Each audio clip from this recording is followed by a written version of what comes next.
Saya melihat output keputusan itu aja.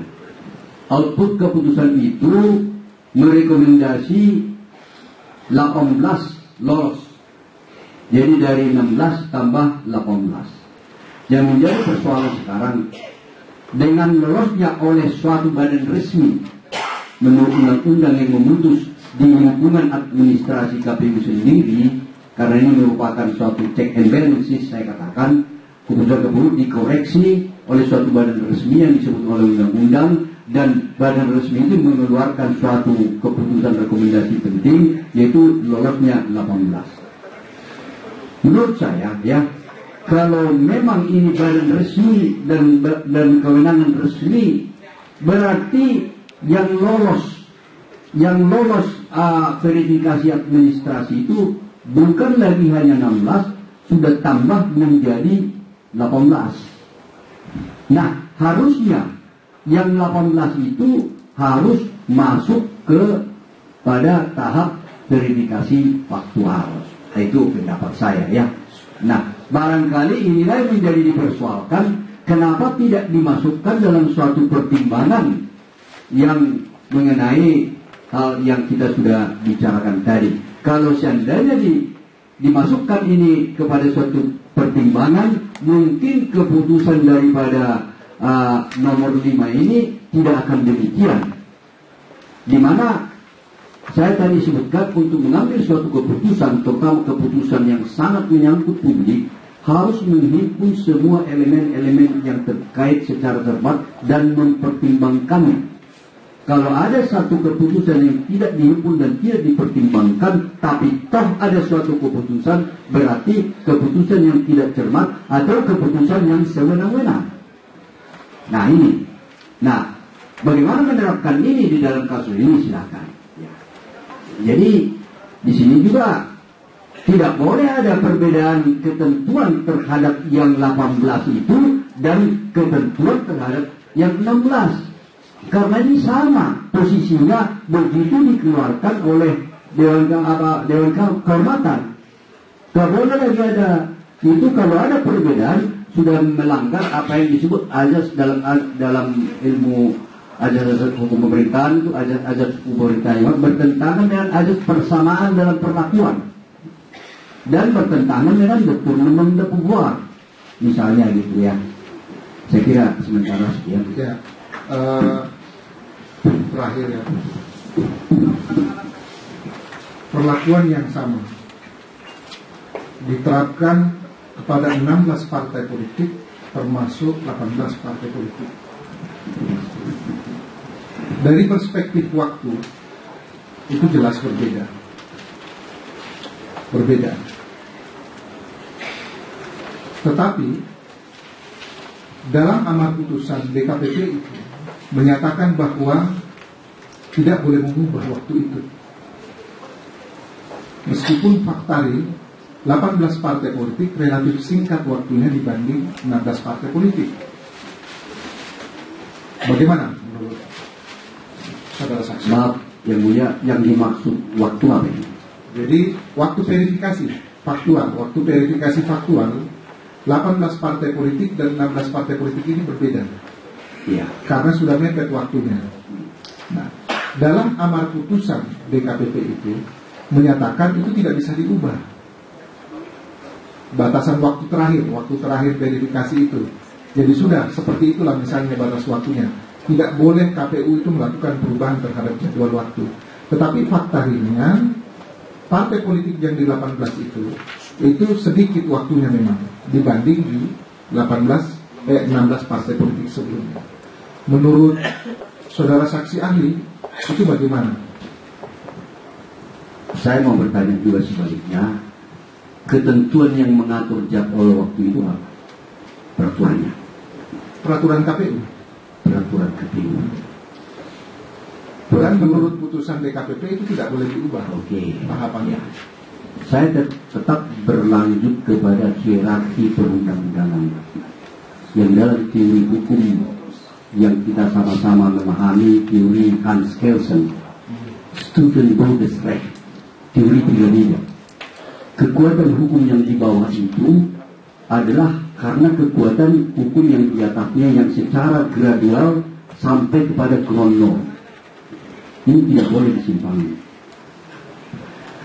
Kemudian hakim mengatakan bahwa yang mengatur jadwal itu adalah peraturan KPU untuk melaksanakan undang-undang, ya kan? Kemudian putusan daripada apa juga yang mengatakan harus sesuai juga di bawah undang-undang. Nah, kalau ini bertentangan dengan ketentuan undang-undang yang intinya mencari kebenaran materi yang sesungguhnya untuk memperoleh keadilan kepada semua pihak, why not? Dia harus mengalah dengan ketentuan undang-undang untuk menjadwal ulang yang baru. Ini pendapat saya. Kalau tidak, tentu tidak ya.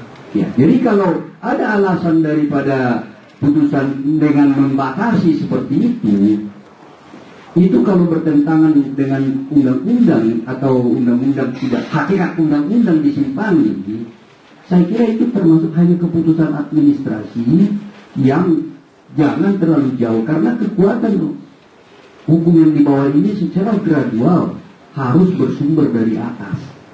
Jadi tidak boleh bertentangan itu, Pak. Hakikatnya ini. Mungkin yang terhormat, mohon satu pertanyaan saja supaya agak nyambung. Ada yang missing link dalam pembicaraan dari tadi. Satu pertanyaan saja, majelis yang terhormat. Kalau saya tadi sudah terarah ya. Kita coba, saksi ahli tadi sudah nyampaikan semuanya, ya, dan majelis pun juga sudah paham. Berkali-kali kita coba tanya dan sudah masuk spesifik. Tapi tidak apa-apa. Kita cuma ingatkan nanti kepada termohon maupun pemohon, kesimpulannya sudah kita buat. Terakhir, saudara saksi ahli. Ya, jangan panjang-panjang. Saudara saksi ahli yang terhormat, pada tanggal 29 Oktober tahun 2012, kami menemukan di website termohon Peraturan KPU nomor 15 tahun 2012 dan Peraturan KPU nomor 14. Di sana dikatakan bahwa proses pengundangannya sedang berlangsung, sedang dalam proses. Akan tetapi ketika naskahnya kita unduh, kita ambil dari website tersebut, ternyata di sana itu tercantum tanggal pengundangannya itu tidak ada informasi pengundangan, hanya ditetapkan oleh Ketua KPU ke tanggal 25 Oktober. Tetapi kembali ke tadi itu ada penjelasan memang bahwa proses kedua peraturan ini dalam proses pengundangan. Pertanyaan saya, apakah memang pada kedua peraturan tersebut telah mempunyai kekuatan mengikat? Apakah sudah berlaku sejak tanggal 25 pada tanggal ditetapkan tetapi belum diundangkan? Sedikit majelis yang Silakan menambahkan ini untuk poin yang sama. Kalau sama tak usah. Enggak, maksudnya untuk hal yang sama tapi di dalam pandangan yang berbeda, dalam hal yang berbeda. Ini menyangkut soal prosedur. Jangan panjang-panjang ya. Prosedur pembuatan undang-undang di sebuah institusi lembaga pemerintahan seperti KPU. Pertanyaan saya sederhana aja. Misalnya saya sudah mengeluarkan sebuah peraturan, kemudian saya sudah undang-undangkan, sudah keluar lembaran negaranya, tapi kemudian saya mau ralat, ada tambahan satu pasal, apakah bisa cuma saya selipkan, kemudian saya ajukan lembaran negara yang baru dengan tanpa mengubah nomor, atau harusnya saya harus mengeluarkan sebuah peraturan yang benar-benar baru?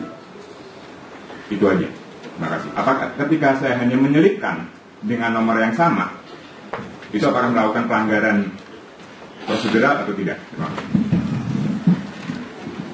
Terima kasih. Jadi pada umumnya suatu ketentuan undang-undang termasuk undang-undang barangkali termasuk undang-undang dasar itu berlakunya itu bukan tanggal ditetapkannya tapi tanggal diumumkannya. Tanggal diumumkannya karena itu sudah masuk ke publik. Itu. Tapi ada juga suatu ajas yang harus dipahami ya. Saya rasa penting juga di sini kita juga mengetahui jika terjadi perubahan aturan pada saat peristiwa terjadi, maka akan digunakan peraturan yang paling menguntungkan bagi yang bersangkutan. Ini asas hukum dan kita semua mengetahui akan digunakan peraturan yang paling menguntungkan ya. Kemudian pertanyaan yang berikutnya, ada penyisipan ya. penyisipan. Yang sudah diundangkan atau pada sebelum diundangkan? Sudah keluar lembaga negara. Sudah keluar lembaga negara. Nah ini saya jadi bingung. Ini karena ini menyangkut publik. Seluruh masyarakat Indonesia 130 juta Pak. Ya, kita belum lagi masyarakat dunia internasional. Apakah ini bukan suatu kejahatan misalnya kriminal? Penyisipan tanpa suatu prosedur. Ya tapi saya nggak akan mengembangkan sampai ke sana. Hanya di dalam logika hukum saya aja. Ini kan membohongi publik Pak. Membohongi publik yang 200 juta ini. Apa itu bisa Pak? Kalau ini kata akhir dari saya, apa saya bisa sedikit berkomentar? Jadi dalam penelitian saya mengenai peradilan tata usaha negara ini, saya juga mengadakan penelitian terhadap di Prancis, di Amerika, dan di Australia. Ya. Saya memang merindukan ya untuk bagusnya pemerintahan demi kelancaran pemerintahan itu. Dari dulu harusnya ada kuasi judicial seperti ini. Ini saya baru 2 hari ini mengetahui bahwa ada suatu kuasi judicial seperti saya sangat bangga sekali karena ini demi lancarnya, demi bagusnya pemerintahan itu jangan semua kasus itu main pengadilan. Bagusnya dan untuk mencapai kemakmuran welfare state, itulah tujuan kita. Kalau semua sepaham dalam penyelesaian ini selesai, bagus banget ya. Karena begitu terjebak kepada suatu proses persidangan, dia akan terjebak kepada suatu proses yang berkepanjangan yang tidak ada kepastian. Itu yang disebut justice delay, justice deny ya. Nah, memang sebagusnya. Kalau di Australia, di sana disebut kuasi judicial itu AAT, Administrative Appeal Tribunal. Mereka mengatakan semua masalah pemerintahan itu disalahkan ya. Hanya 2% paling tidak dari seluruh jumlah sengketa itu masuk ke pengadilan, ke court yang disebut exchange of administration. Bagus banget. Hal yang sama demikian juga di saya meneliti di New South Wales ya. Di sana itu tidak ada peradilan tata usaha negara, tapi ada agensi seperti ini. Semua instansi punya agensi seperti ini dan betul-betul seperti pengadilan dan hakimnya pun merasa betul-betul terhormat sebagai hakim. Nah kalau negara kita ini bukan hanya di bidang ini, di bidang lain-lain juga saya anjurkan maunya dibentuklah kuasi-kuasi judicial itu. Nah cuman bagaimana penghargaan kita terhadap putusannya? Menurut saya putusan ini udah langsung menggantikan misalnya putusan pengadilan ini berbeda dengan ini ya, memodifikasi ini yang berlaku bukan ini lagi, sudah menjadi putusan ini. Itulah yang disebut bahwa putusan ini tidak memerlukan eksekusi lagi, sudah langsung menggantikan keputusan yang sudah ada. Ini yang saya catat dari negara-negara yang bersangkutan yang memang sudah menjalankan ini. Karena apa? Karena ini kontrol intern bagian dari administrasi sendiri yang mengontrol administrasi itu sendiri. Jadi kontrol yang terakhir inilah yang benar. Saya kasih contoh misalnya Majelis Pertimbangan Pajak dulu sebelum dia menjadi peradilan pajak. Majelis Pertimbangan Pajak jumlah pajak diklaim oleh seorang pengusaha terlalu besar, 100 juta. Lalu disidangkan oleh MPP Majelis Pertimbangan Marah, wah kalau gitu kamu 80 juta aja. Sudah ini yang menjadi berlaku, bukan lagi dikembalikan dari Dirjen Pajak misalnya. Tapi saya nggak tahu bagaimana Pak Hakim nanti. Saya tetap memimpikan itulah nanti yang terjadi. Sekian, terima kasih. Kalau nggak ada pertanyaan lagi. Terima kasih saudara saksi ahli. Anda telah menambah beberapa referensi, paling tidak dalam kerangka putusan kami. Oleh karena itu, terima kasih atas kehadiran saudara dan kami persilakan kembali.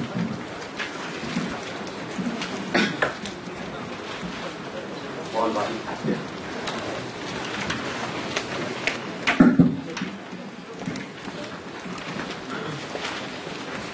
Saudara pemohon dan termohon,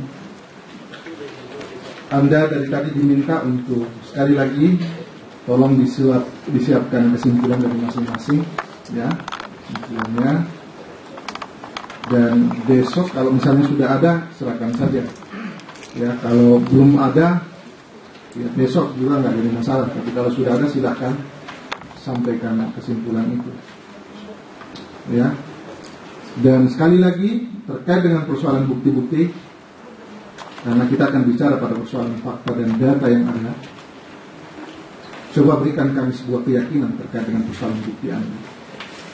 Ya, setelah proses sidang ini kita lakukan 4 kali, dan insya Allah sidang akan kita, putusan ini tidak lama lagi, kira-kira mudah-mudahan tanggal 30 hari Rabu atau mungkin kalau ada perubahan sedikit ya, tapi kita usahakan secepatnya dalam minggu ini putusan itu sudah keluar, khusus untuk Partai Sri. Nah, oleh karena itu Bapak Ibu sekalian, kami ingin menyampaikan bahwa sidang tentunya kita akan lanjutkan pada hari Rabu tanggal 30 Januari dalam hal pengambilan putusan. Jamnya akan ditentukan kemudian hari dan kita kabari kepada pemohon maupun termohon. Ya. Ada sesuatu sebelum kita closing? Silakan. Sesuai dengan permintaan persidangan, kami juga sesungguhnya sudah menghadirkan KPU dari Kabupaten Karo dan Akran.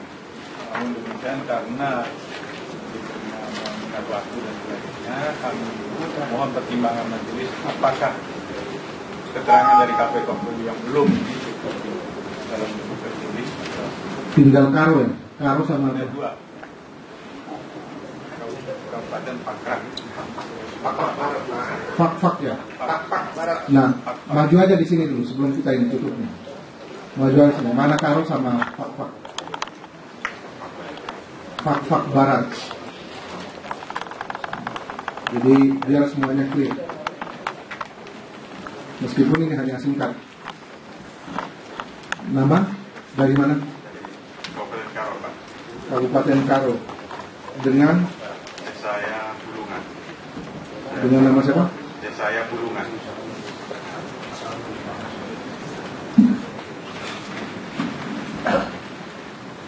Karo, Kabupaten Karo. Ya, singkat saja. Tadi pemohon menyatakan pemohon itu tidak sempat atau tidak dilakukan verifikasi faktual. Mohon maaf, tidak dilakukan verifikasi faktual terhadap KTA, keanggotaan mereka. Apa benar seperti itu atau bagaimana? Singkat saja. Ya, terima kasih Pak. Langsung saja. Seluruhan elemen pengurusan program perempuan domisili untuk Partai Sri di Kabupaten Karo telah memenuhi syarat, khusus KTA. Pakai mic karena kita rekam.